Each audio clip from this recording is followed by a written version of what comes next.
Hello student, मैं दुर्गेश वर्मा आपको मेरे YouTube channel biology classes bye Durgesh sir में आपका स्वागत करता हूं। मैं आज पुनः एक नए वीडियो के साथ आपके सामने उपस्थित हुआ हूं।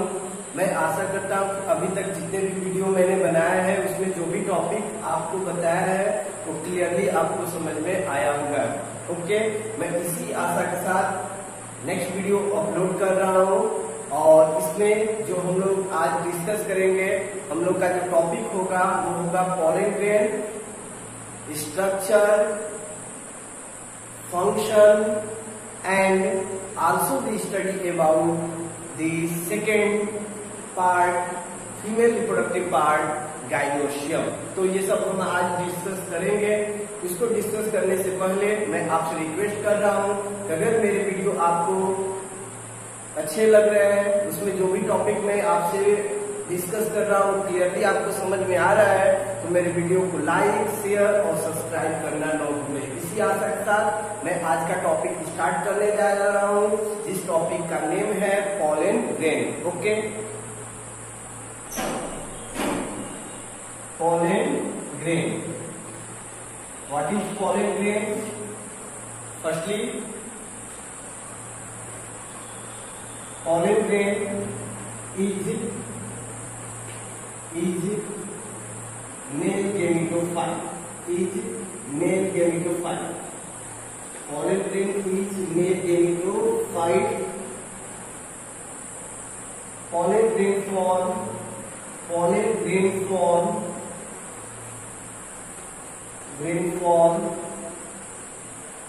by microsporogenesis. ओके, माइक्रोस्पोरोजेनेसिस मैंने आपको बताया भी है। इस प्रोसेस के थ्रू पॉलन ग्रेन का फॉर्मेशन होता है। तो what is pollen grain? Pollen is male gametophyte. Pollen grain और pollen is male gametophyte. Pollen grain formed by microsporogenesis. Pollen grain का फॉर्मेशन माइक्रोस्पोरोजेनेसिस से होता है। ओके, अब आगे बताएंगे pollen grain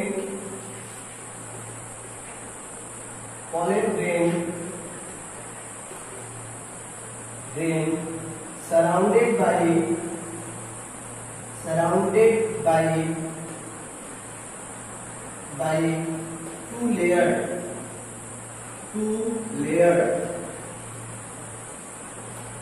The outer layer is called exine, inner layer is called intine. Outer layer is called exine and inner layer is called intine. Okay, तो हमारा जो पॉलन ग्रेन होता है सराउंडेड होता है टू लेयर से। जो आउटर लेयर होता है उसको हम एक्साइन के नेम से जानते हैं और जो इनर लेयर होता है उसको हम इंटाइन के नेम से जानते हैं। इसके साथ पॉलन ग्रेन में और क्या क्या पार्ट्स होते हैं जो प्रेजेंट होते हैं, तो इनके अदरवाइज पॉलन ग्रेन कंटेन, आगे बताएंगे मैं इसके बारे में बताऊंगा। पॉलन ग्रेन कंटेन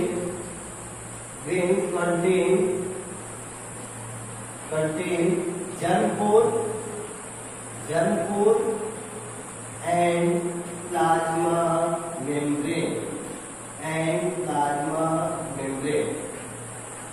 तो ये भी प्रेजेंट होता है हमारे पॉलन ग्रेन। ओके, तो pollen grain contain germ pore and plasma membrane also. तो firstly we discuss about exine. चलते हैं, हम एक्साइन के बारे में डिस्कस करेंगे। What is exine and what is the role of exine? Exine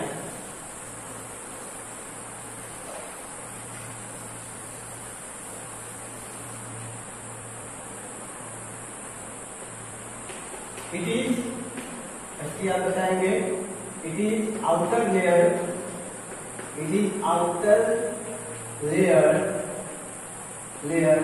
of pollen grain.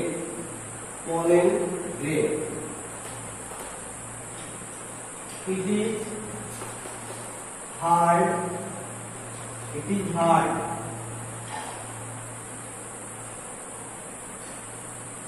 heart. It made up of a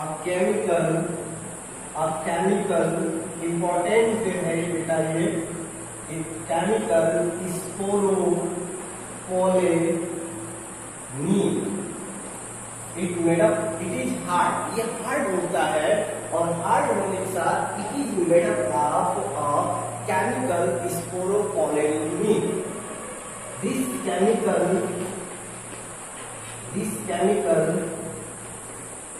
protect pollen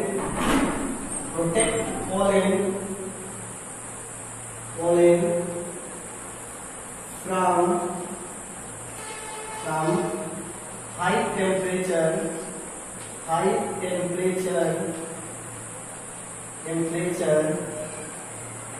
acid and alkali. Okay, तो ये जो स्पोरोपोलेनिन जो हमारे पोलन ग्रेन का आउटर लेयर एंजाइम को form करता है, यह केमिकल जो होता है प्रोटेक्ट करता है पोलन को from high temperature acid and alkali.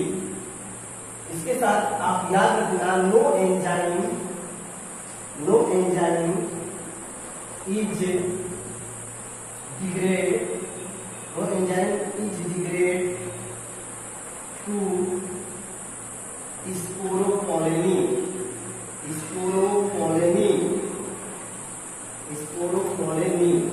हमारे जो स्पोरोपोलेनिन होता है इसको कोई एंजाइम डिग्रेड नहीं कर सकता है, डाइजेस्ट नहीं कर सकता है. ओके, तो ये रहा हमारे पोलन ग्रेन के फर्स्ट लेयर के बारे में जो मैंने आपको बताया. सेकेंड लेयर हम लोग डिस्कस करेंगे.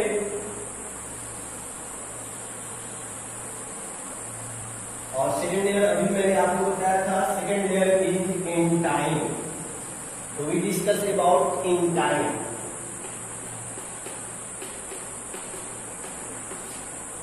बताएंगे इसको.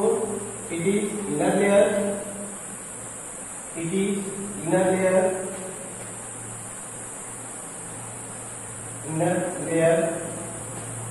it is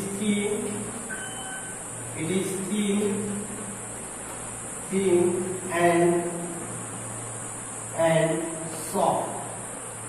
It's thin and soft. It made up of two chemical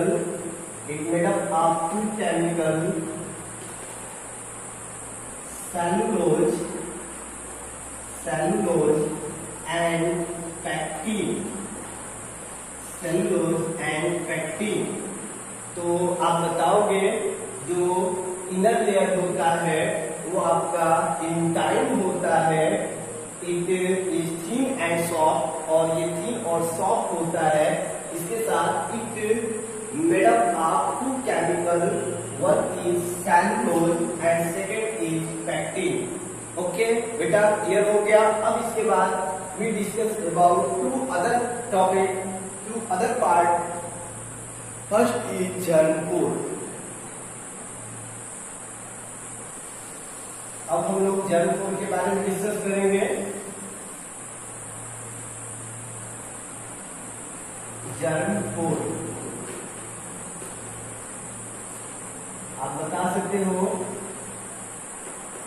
it is tiny pores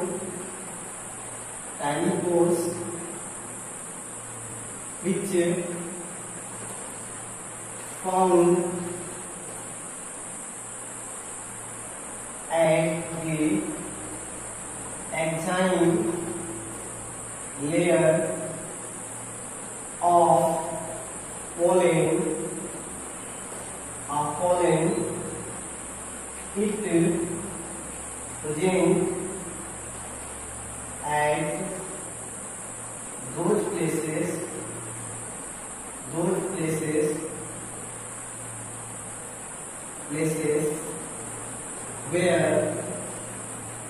where sporopollenin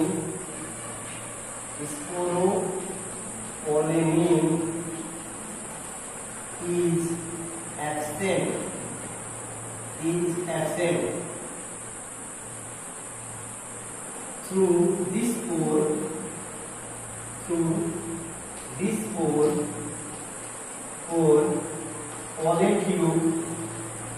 pollen tube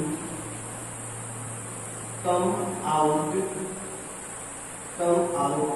इसी के थ्रू जो पोलन ट्यूब होता है वो बाहर आता है, और जिसके बाद आप जानते हो कि fusion, male gamete female gamete का फ्यूजन, फर्टिलाइजेशन, ये सभी प्रोसेस होता है, वो मैं आगे आपको बताऊंगा। तो आप याद रखोगे germ pore, it is tiny pores which found at the entire layer of pollen. Okay, of pollen. It present at those places where sporopollenin is absent. जहाँ पर स्पोरोपोलिनिन एब्सेंट होता है, उस स्थान पर आपका कौन प्रेजेंट होता है? Germ pour.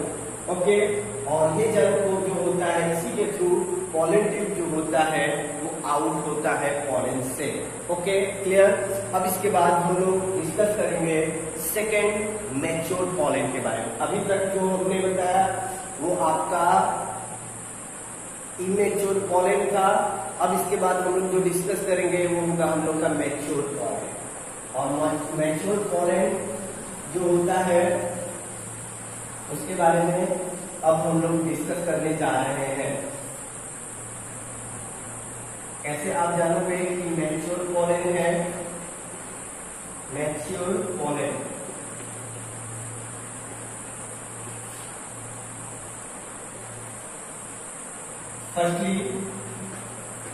Firstly, mature pollen contain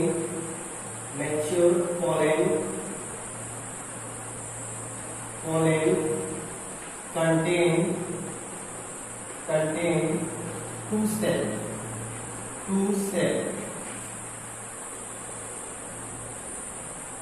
One vegetative cell, and second generative cell. उस सेल को कंटेन करता है, one is vegetative cell and second is generative cell. Okay, so first we discuss about vegetative cell, then we discuss about generative cell.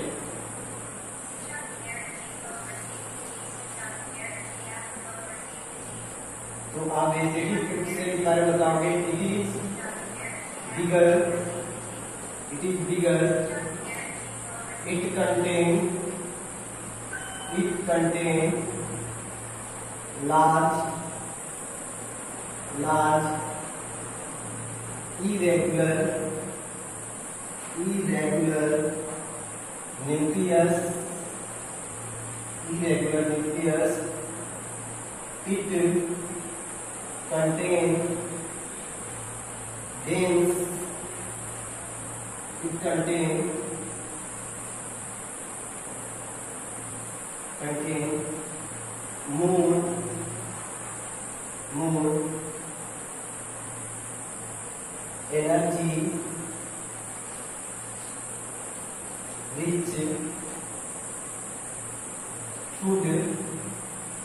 more energy rich food.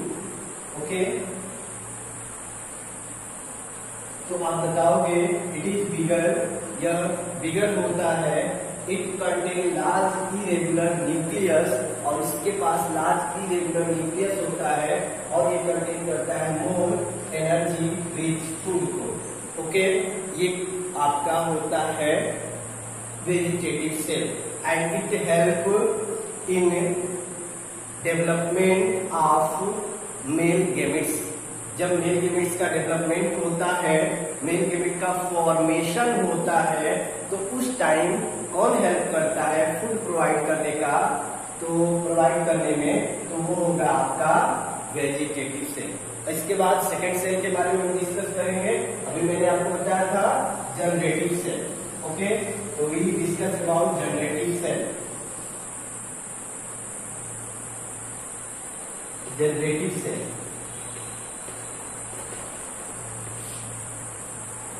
It is small. It is small. It is small. It form nail gamete. Nail gamete. Its nucleus is small. Its nucleus is small. It is small. It work in fertilization. It work in fertilization. It work in fertilization. Fertilization में work करता है, और क्या work करता है मैंने अभी बताया है, मेल गैमेट का फॉर्मेशन करता है। मेल गैमेट के फॉर्मेशन के बिना फर्टिलाइजेशन इम्पॉसिबल है। तो इसमें आपका कौन हेल्प करता है? Generative cell. तो आप बता सकते हो it is small, it form male gamete, it nucleus is small and it work in fertilization. This is generative cell. तो इस तरीके से हमारा मैच्योर पॉलन क्लियर हो गया। अब इसके बाद हम लोग नेक्स्ट जो जानेंगे वो हम लोग का टॉपिक होगा गैनोसियम, गाइनोसियम। गाइनोसियम के बारे में जानेंगे।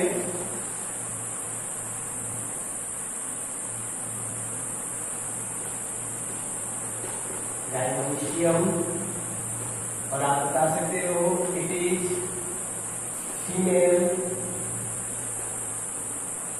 reproductive part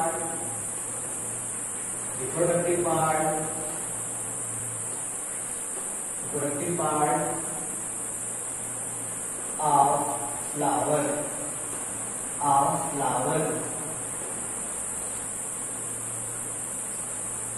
flower its unit is pistil or carpel. Its unit is pistil or carpel. यदि आप बताओगे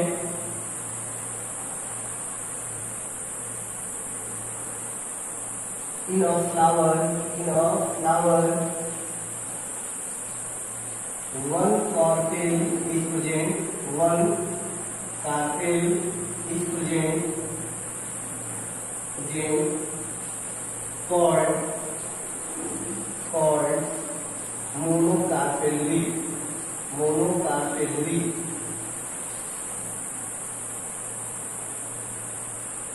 When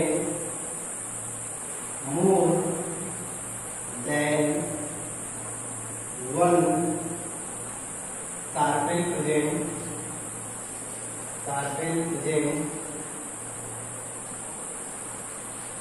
called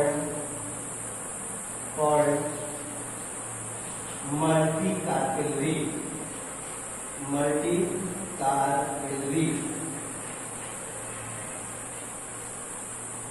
आगे बताओगे carpel fuse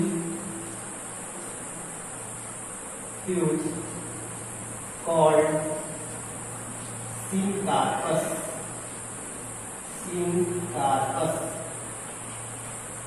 Carpel free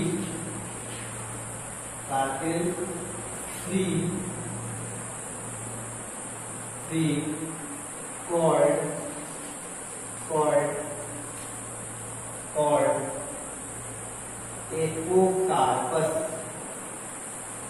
apocarpous. तो ये सभी आप गाइनोसियम के बारे में बता सकते हो। आप फर्स्ट ही बताओगे ये रिप्रोडक्टिव पार्ट होता है फ्लावर का, इसका यूनिट जो होता है मैंने आपको बताया पिस्टिल और कार्पेल होता है। और फ्लावर में अगर कोई फ्लावर है उसमें वन कार्पेल है उसे आप बोलोगे मोनोकार्पेलरी। अगर मेनी प्रेजेंट है, मोर देन वन है, तो हो जाएगा आपका मल्टी कार्पेलरी। इसके बाद अगर कार्पेल एक दूसरे से फ्यूज है तो हो जाएगा आपका सिनकार्पस। अगर वो फ्री है तो हो जाएगा आपका एपोकार्पस। तो ये हो गया गाइनोसियम के बारे में। अब इसके बाद पिस्टिल, और पिस्टिल जो है वो यूनिट है, और पिस्टिल के जो पार्ट्स होते हैं वो आप जानते हो, स्टिग्मा, स्टाइल एंड ये सभी आप डिस्कस किए हैं क्लास 11th में। मैंने आपको बताया होगा, आप जानते होंगे क्लास 11th में आपको बताया होगा pistil have 3 parts, pistil or carpel have 3 parts. The first is stigma, second is style and third is ovary। मैंने इसको शॉर्ट फॉर्म बताया था SSO, ये भी मैंने आपको बताया था। तो आगे के टॉपिक को हम लोग नेक्स्ट वीडियो में स्टडी करेंगे। मैं यहीं पे अपने लेक्चर को एंड कर रहा हूँ। मैं आशा करता हूँ अभी तक जितना भी टॉपिक इस वीडियो में मैंने बताया आपको क्लियरली समझ में आ रहा होगा। इसी आशा के साथ मैं अपने वीडियो को यहीं पे एंड कर रहा हूँ। Okay, thank you.